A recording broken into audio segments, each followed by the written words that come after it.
Welcome back, fellow enemies of the fire. This week to talk about the Chicago Fire. Anyway, sorry, I'm working it in, seeing which one works. Gentlemen, we won again.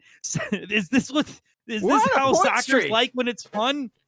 Yeah, we're on a point streak, guys. Like we got points the last 3 games, and it's not just a win streak. We're on a point streak of a 3-game point streak. This is awesome. And we've been averaging 2 goals a game at the very least. In some games, we've scored more than 2.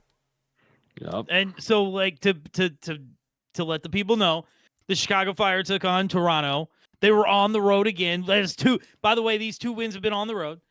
And we went down, but I, at no point, guys, actually felt like the doomerism that I've felt in years and years and years. I was just like, oh, okay, let's see what happens. I would agree with that. Like, what's interesting is because DPG and I felt it in that Columbus game, or we could feel it. Like you knew it was coming.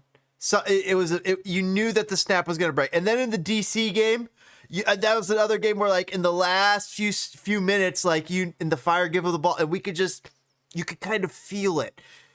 Something happened after that DC United Chicago Fire game way back on March 1st, 2025, because the Chicago Fire were a totally new team on March 8th against FC Dallas, and then what came on March 15th against Toronto in the final 30 minutes, it was really the final 30 minutes of watching the Fire, I was like, I think we got this.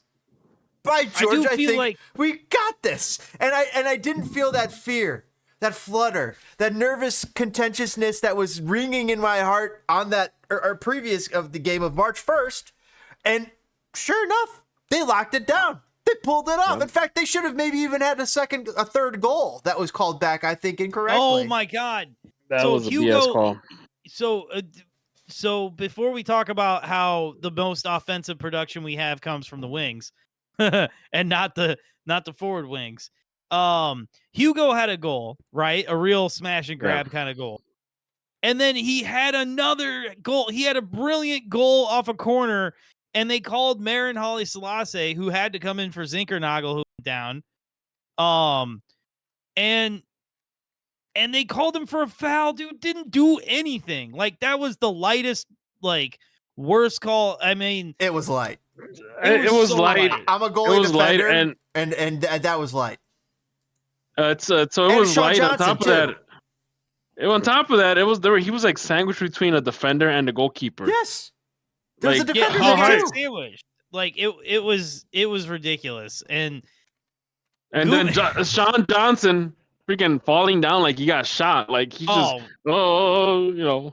he sold that he sold that so well. Marin, who just finally got on the field for the first time this season, and then that happens to him. I felt bad, but he wasn't too bad. He wasn't too bad in this game. Speaking of feeling bad, that's me feeling bad about what I said about Gutman last podcast or 2 podcasts ago, because here he is shutting me the up. 2 goals in the last 2 games, and to be honest, this game, he had people in his pocket. The confidence is soaring for Gutman, because the game where I was concerned for him, and even though he scored a goal, he was getting his ass handed to him all game long. It was true. That really did happen if you watch the tape. However, this game didn't happen to the point where I was like, I might have to eat I'm eating my words about Gutman right now. Bernadeschi got by him a few times, but you really can't. It's Bernadeschi. You can't expect 100% on that. So, and he's their best player outside of Osorio. If we're shouting out people that have surprised us, Sam Rogers getting a little bit better. A little bit. Yes. He's getting a little bit better, which is very nice. But James, man, now you got me. Now you got me off topic because you had to bring up Origel. Dude, we have a class of DPG said it, so I want to give him credit, but we have a class of 92 happening. I really feel like it. Like, we were talking about the kids being okay last week, but like Barroso, Origel, Sam Williams, like these kids, they're really starting to come around. And since we've had this injury apocalypse, we've really had to rely on them. So the fact that they're playing like this with kids kind of makes me wonder how scary it would be if they have a full healthy lineup. If they had a Leo Messi type. Oh God! I mean, I'm sorry, not a Leo Messi type, but somebody who was damn freaking good. And I guess they do have Baba, because Baba has been an absolute revelation in a Fire jersey, has he not? He's been as good as advertised. He's been better than freaking Shaqiri, in my opinion. I don't even know if he has any goals or points, but it's just every time he's doing something. He's doing something. He's making an impact. So here's one thing. Here's one thing I want to add on too, is that the Fire have been stacking Fire 2 this past season. Like, it's, I know we've been quiet on the first team moves, but they've been stacking players. They just signed one like a promising prospect. Baba has 3 assists. I told you. I knew I was telling you, he's impact. Bamba is impact because he does like at worst he's pulling defenders, right? But you have Bamba who can bomb down the left side of the field, and you could send the ball out his way. He's got the handles to be able to handle a hot pass, and you got Kuipers in the center making smart runs, and that's where either you hit Kuipers or guess who's going to be open after he gets back from the national team every time for that shot. Gutierrez. So, like, this team is coming. Oh, and Gutierrez is another one of the kids, man. Like, we talk about, like, he's been on the first team for a couple of years, but he's still a damn kid. And Brady had another good game. Like, he was so up and down the last couple of seasons. He'd have really bright spots and really tough spots. But this season, Brady has made a believer out of me. And you remember 100%. Last season, he started hot and he faded really quickly. Well, we are only 4 games into the season, but here he is getting a call up. And also here he is another year older. Another year through MLS where he's had the battles. Yeah. I'm impressed that, like, a Pochettino, when looking past the obvious, right? Like, you get that U.S. job and it's like, oh, should I start Pulisic? Yeah, start him, dummy. Yeah. Like, so there's a bunch of gimmies, right? But, like, once you take that first layer back and you got to start digging for truffles, to have him look to a guy like Guti lets you know why we've invested so much time and effort in this kid.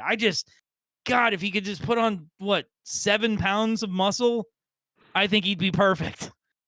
You know what I mean? Like, just something so you don't just get pushed around. But, like, the kid is really starting to come into his own. Oh God, thank you, James.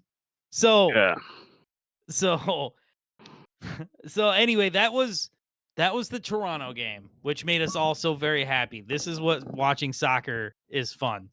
Now, despite what I said about Sam Rogers, we are still worried about the center back position. And I saw 2 very, very crazy things at the same time. There are rumors of Virgil van Dijk coming to America. They ain't coming to Chicago. You really think? Liverpool to Chicago. On the come up. It'll work. We're on the come up. Like, that's the thing. That's what Don Garber helps those who help themselves. Like Miami or Atlanta. Virgil van Dijk solidifies this team like no other. That's why we got no love for so long. And, like, Nelson Rodriguez came in to wreck our economy. Destroy this league. Virgil van Dijk would destroy this league. Well, if we don't get Virgil van Dijk, there's another individual who is without it. Oh man, we lost DPG. I don't know what happened. DPG is without a team. Anyway, Matt Hedges for the Des Moines Menace in the Open Cup. Do you want any of that smoke to help fix the center back position? Wait, what smoke? Do you like, let's say Virgil van Dijk is like a long-term plan, but what if we sign Matt Hedges, the free agent? I would rather have Virgil van Dijk every day of the week, and Matt Hedges could get punted to punted into Lake Michigan. I mean, what's the problem here? There's no problem. I'm saying, and like, is Matt Hedges Virgil Van Dyke is Matt an upgrade on Elliott? That's what I'm at. Oh, I don't know, but No, I'm saying not. about Sam. He's not. Sam Rogers. Is he an upgrade on Tehran? Yes, but for how many games? You think he's an upgrade on Tehran, huh? Okay, let me rephrase that. No, he's not. You're right. No, he's not. He's not. He's not. You're absolutely right. No. What was I thinking? No. Anyway, he wants to go back to Dallas anyway, but still. No. I thought it was interesting. Virgil Van Dyke. You should be looking at Florida. That age. Oof. You know, Miami does leak some goals now and again. Miami's anyway, really good. Well, so I saw this image, and I don't think it was Dean's to give away. Let's put it that way. No, I don't think it was his place to give it away. I feel like this would look more like the "This Is Sparta" moment where the dude kicks the other guy down the well. Like, that's kind of what this feels like. Barroso looks like the real deal. Like, it literally looks like he's gonna ruin MLS for a year or two. He's wrecking MLS right now, 4 games in. Yeah, and then all of a sudden in like 3 years, it's gonna be like, oh, what team's in third in the Premier League? Oh, they're right back as Barroso. Wow. You know, like, this kid looks real. This is like some actual Football Manager stuff. It's like when you sign that kid who's got 4 stars on arrival, but when you were scouting him, he's a 2.5. He's a 1. He's a 3. They're like, oh, this guy's just a 2.5. He's got 4-star, 5-star potential. He arrives. He's really arrives at a 4-star potential. He's still got 5-star potential. This guy has so much potential right now because he's not long for MLS with the way he's destroying it. We already mentioned it, but the youth movement is something that, like, it was one of those things that was in the back of your mind because, like, we made a couple big signings. We did the Bamba thing, stuff like that. But then it was like we kept signing the kids, kept signing them. It's like, well, either they really believe in the process or they're selling us a false bill of goods. And it looks like it's starting to pay off. 19 years old. I mean, out of Sporting, like, come on, man. That you can't ask for better pedigree. You really can't. Like, this team is so fun finally. Like, even like this game coming up, we're playing with house money. We had a 3-game road trip and we won the first 2.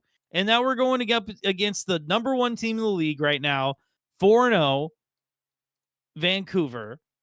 And it's like, we're playing with house money. Who cares? Like, so many people are hurt. Like, they're talking about guys are finally back to training. Like, Kasame was in training. And the Fire might even, but they lost.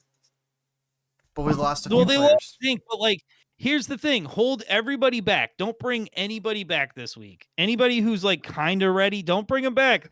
Let's get stomped. Let's get the hell out of town, and let's bring them back for the study what home they game. do, see what they do, because for next time, just in case we meet them again when it matters. James has aspirations, baby. Hey, we got Gregg. We have a top 5 coach in all of MLS. Nothing is off the table, guys. It's not going to happen in 1 year. It really won't. It'll stun me if it does, but it's just. It'd be very Chicago Fire for it to happen in 1 year. It's fucking gone. Yeah, I mean. It's fun. I can't believe it. I know I was the sky is falling week 1. You were, dude. I was trying to back you off the ledge. I'm like, come back. I'm holding on to. DPG's got a rope. He's thrown out to me. He's holding me. I'm anchored down. I'm reaching out to him. We're literally looking down at like 1,000 feet of crevasse, and I'm like, come on, Choke. It's not over. It's 1 game. It was just so much excitement led up to the 1 game that it hurt so bad. So I kind of just want to get this week over with because I want to go to a game. I was sick for the home opener. I haven't been to a game this, and we're gonna stomp Oh my God, we're gonna stomp Montreal. But before Montreal, so wait, this Vancouver game, they're gonna be without Brian White. Blah blah blah. They are gonna be without Brian White. They got a chance. Putting your betting tips now. Putting your betting bucks now. I like that idea. Don't do that. We're playing kids. We're getting like free supplemental roster spots because we have so many injuries. Oh my gosh. So yeah. But they're gonna play their best players. We're playing with house money. If we can get a draw this game, how ridiculous would that be to start the season 2-1-2? Like how crazy! The season's already started ridiculous for us. Oh, we're 2-1-1. To me, that's my bad. I meant 2-2-1. To me, 2-1-1 is unreal. We are sitting with 2 wins, and it doesn't feel like we're frauds. It doesn't. It doesn't feel like the Paunovic there's no real broth in the soup. It's just water and brown. You know. Well, I'll admit when I'm wrong because. Right now, I will say, I'm not going to lie. I did see something scary in Toronto. It's the same thing that I have complained about since the beginning, which is when we had that lead and the game was getting later, we bunkered too early. We went too defensive too early. But I was commenting upon that and the fact that I didn't feel worried. Like, they had it under control. You could see that there wasn't some... In the past, under Frank Ball, like, those moments would get tenuous. Those moments would get fraught with danger because they were playing on a high wire act. At no point during that final 30 minutes do I really feel like they were on a high wire act where they were at risk of falling into the abyss. It's just they were managing it. They were managing the pressure. They were managing everything that was being thrown at them. And in fact, they were still, in addition to not just managing the pressure, they were still applying pressure. To the point where Kuipers was denied, to me, a rightful third goal. Kuipers 100% was denied a goal. Here's the thing, Toke, because sometimes defensive football, it's not pretty. But Jose Mourinho's won a freaking Champions League with that. It's a way to win, and there's a way to do it when you have good coaching like Gregg, who's able to get his guys onto the same game plan and also instruct them in such a way where they know what the other person's doing, and they could trust that because they trust their coach, that the trust descends down from the coach down to the players, and it's been truly impressive because you've been seeing this. My only fear is that they seem to kick into it too early. Yes, and when you invite too much pressure, you can't. You get pummeled with 10 shots in 5 minutes. You can't stop all 10. Yeah, but you're also you're failing to see the inverse, which is the other team's tiring themselves out. The other team's making all these runs and these fruitless runs, attempt after attempt after attempt, and 10 minutes of running into a brick wall, they're gonna quit. And the Fire take advantage of that. And that's what happened for that Kuipers goal. It came off an amazing pass. Orahel almost sprung up again for another goal. It was the Fire were springing and to the point where the other team was walking that tightrope. The tightrope that I'm talking about, that metaphorical where the risk reward is way too much. For Gregg's team on last Saturday of the Fire game, those last 30 minutes, the risk reward, I was like, wow, they're not giving a lot of risk up here. And I can just see how they can very much cash in on a mistake made by the other team who is increasingly having to play riskier style of ball to try and win that game or even get a point from it. Well, you have 2 examples of how it could go wrong and how it could go. Toronto, you are correct. I was nervous because they did it too early, but they did execute well. DC, they gave up a penalty in the 90th minute, and then a bicycle lit. It took a miraculous shot to beat them, but still, you take too much pressure and you break. But all right, what do you think about this game? What is your prediction for the Vancouver? What is your prediction? I'm going to say DPG believes in us. I'm going to say DPG believes it's going to be a win. For the Fire?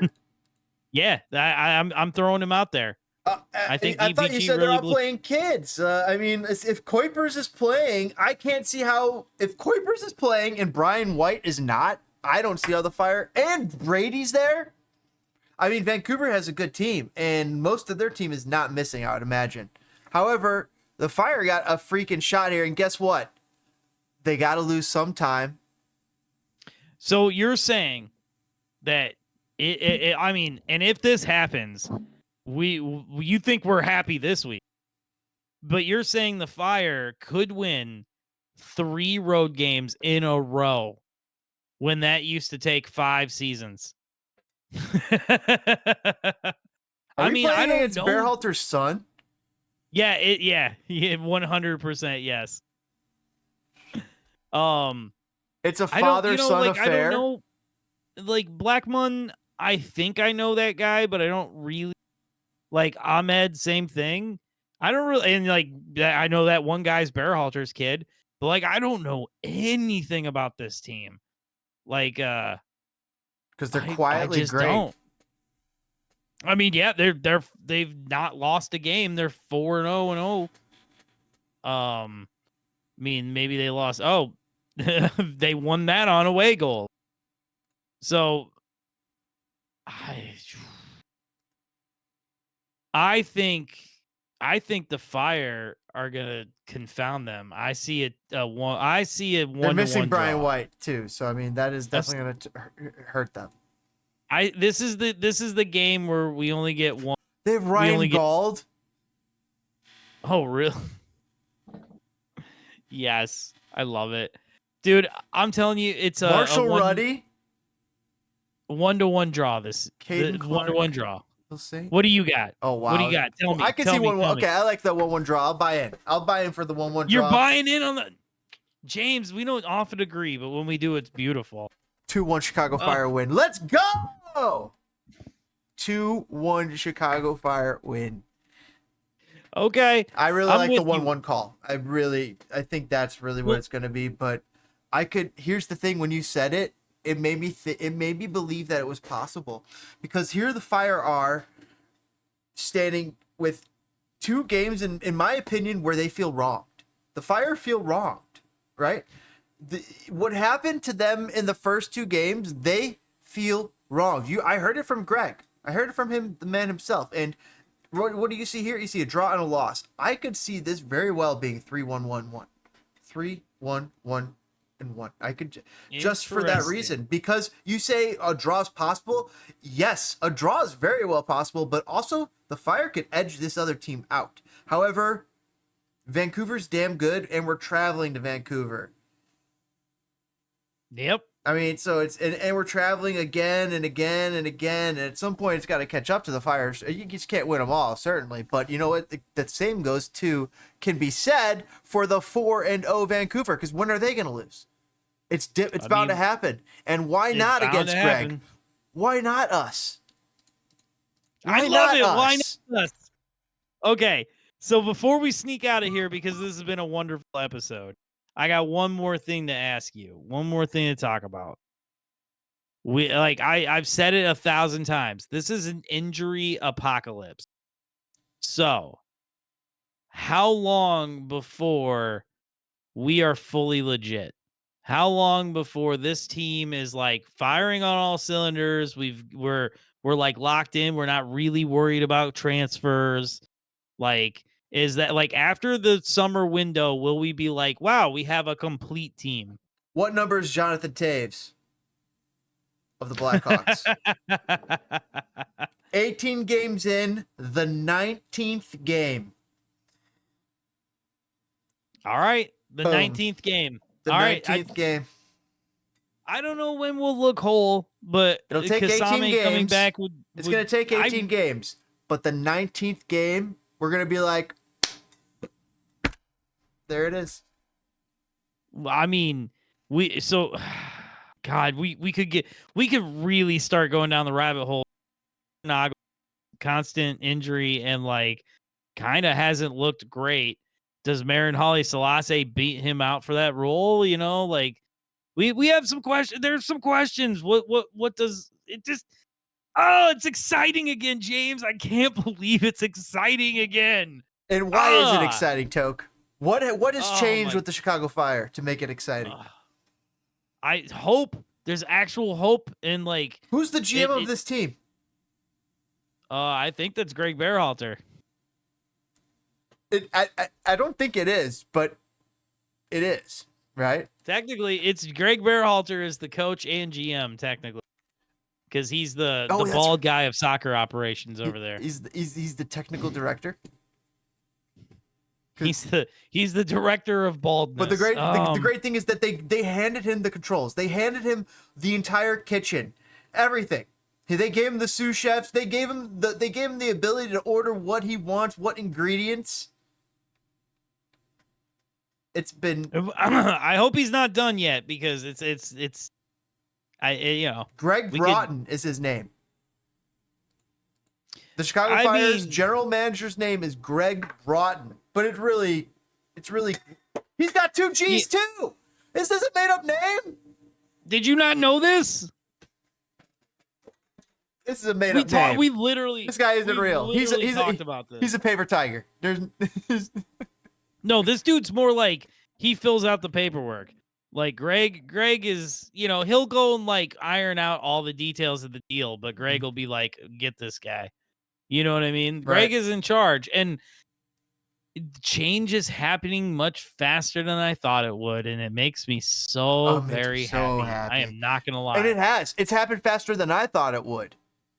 Gregg is making an immediate impact. And I was worried that it was going to take longer. I was worried it would take 10, 15, 20 games for us to see this impact, but we're seeing it in game 3. Game 3, well, game I hope 4. Now we're Game 3 and game 4 were the most we're like, whoa, they're playing the way they want to play and they're playing dangerous. But now what's going to happen over time is they're going to start trying to still continue to figure things out, where other teams who already have things figured out are going to be working on other newer things. So we're going to be seeing those doldrums coming soon here once we hit mid-season, but that's still a long way away. It is. We must temper our excitement. But speaking of tempering excitement, I think that's an episode. Yep. Unfortunately, we lost DPG, so for DPG, he loves you all. I love you all.